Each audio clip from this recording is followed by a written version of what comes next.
Hello friends, నా YouTube ఛానల్కు హార్దిక స్వాగతం. మీ అందరి కోసం రామాంతిక మరో తాజా ఎపిసోడ్తో మళ్ళీ వచ్చేసింది.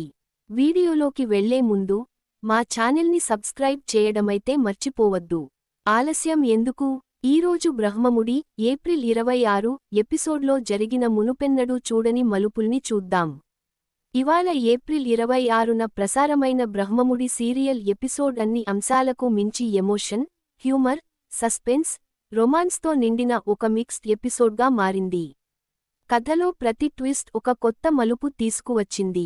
ముఖ్యంగా రాజ్, కావ్య మధ్య జరిగిన సంభాషణలు, యామిని పెళ్లి ఏర్పాట్లు, అపర్ణ ఇంట్లో క్యారమ్ సందడి అన్నీ కలగలిపి ఎపిసోడ్కు వన్నె తెచ్చాయి. దుగ్గిరాల ఇంట్లో మళ్లీ సందడి, Aparna carrom board plan. Episode ప్రారంభం దగ్గరే అపర్ణ నట్టింట్లో క్యారమ్ బోర్డు సిద్ధం చేస్తూ ఒక చిన్న సెలవు రోజు ఫీల్ క్రియేట్ చేస్తుంది. కుటుంబంలో అణకువగా, ఆదరణగా ఉండే అపర్ణ ఈసారి అందరినీ ఆటకు లాగాలనుకుంటుంది.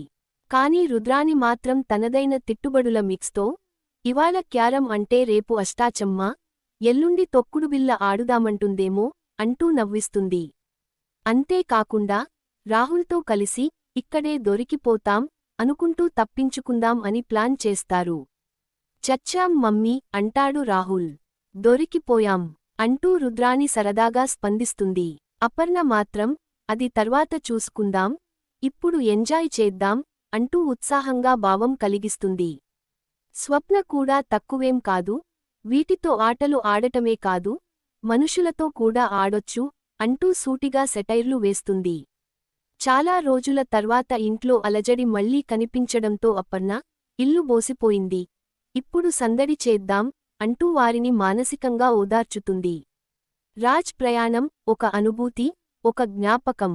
ఇక రాజ్ విషయానికి వస్తే, తనలో తనే విహరిస్తూ, కావ్య చెప్పిన అడ్రస్ ప్రకారం నడవటం మొదలుపెడతాడు. మణికొండ పైప్లైన్ దగ్గర సూర్యుడి గుడి నీడ పడే చోటే ఈ ఇల్లు ఉండాలి కదా అంటూ ఆలోచిస్తూ ముందుకెళ్తాడు. అయితే మార్గం మధ్యలో గందగోళానికి లోనవుతాడు. వెళ్లాల్సింది లెఫ్ట్ అయితే మనసు మాత్రం రైట్కి చెప్తోంది. ఇదేంటి అని తడబడి, చివరికి మనసుకి గెలిచే అవకాశం ఇస్తూ రైట్ వైపు మళ్లుతాడు. ఆ మార్గం మీద వెళ్లేటప్పుడు కొన్ని పాత జ్ఞాపకాల వలె ఫీలింగ్స్ రాజ్ని చుట్టేస్తాయి. ఈ దారిలో ముందెప్పుడో నడిచిన అనుభూతి కలుగుతోంది. ఇదేం మాయా అని తలలో తలపులు కలుగుతాయి. చివరికి ఒక ఇంటి ముందు కారు ఆపి దిగి చూస్తాడు. ఈ ఇంటిని ఎక్కడో చూశానేమో, ఎందుకో పరిచయమైన ఫీలింగ్ ఇస్తోంది అంటూ ఇంట్లోకి అడుగుపెడతాడు. కావ్య షాక్. ఇంటి ముందు రాజ్. ఇతని వచ్చిన స్పష్టతకే కావ్య షాక్ అవుతుంది. ఓరినాయనో, అడ్రస్ తప్పుగా చెప్పాను అనుకుంటే నేరుగా వచ్చి నన్నే ఇరికించాడు అని మనసులో భయపడుతుంది. అప్పుతో కలిసి సైగల ద్వారా ఇతరులను లోపలికి పంపిస్తుంది. ఇన్నాళ్లూ రాజ్ సురక్షితంగా ఉండాలి అనుకున్న నా ప్రయత్నం నెరవేరిందా లేక ఇక నా గతం బయటపడిపోతుందా అనే గందగోళంలో ఉంది. యామిని పెళ్లి పీటల మీద నిర్ణయాలు. ఇతరవైపు యామిని తల్లిదండ్రులను పెళ్లి ఏర్పాట్లలో చురుగ్గా పాల్గొనమంటుంది. ఆమె, నాకు రామ్తో పెళ్లి కావాలి, ఇది నా స్వార్థం కాదు, మీకోసం చేస్తున్నాను అంటూ సున్నితమైన భావోద్వేగంతో మాట్లాడుతుంది.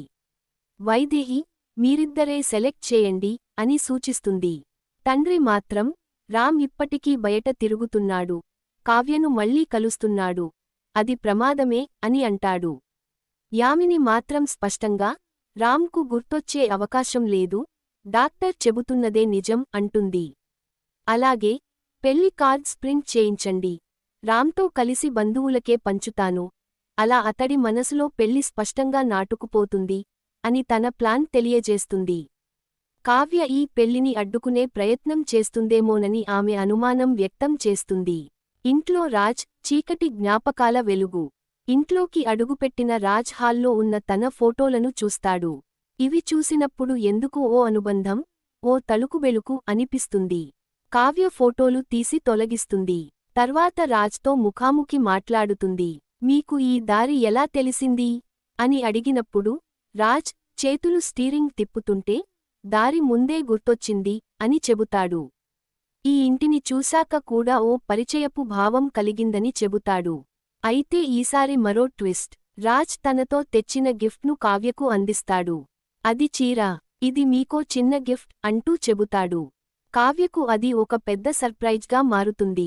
ఆమె ముఖంలో నిజమైన ఆనందం కనబడుతుంది.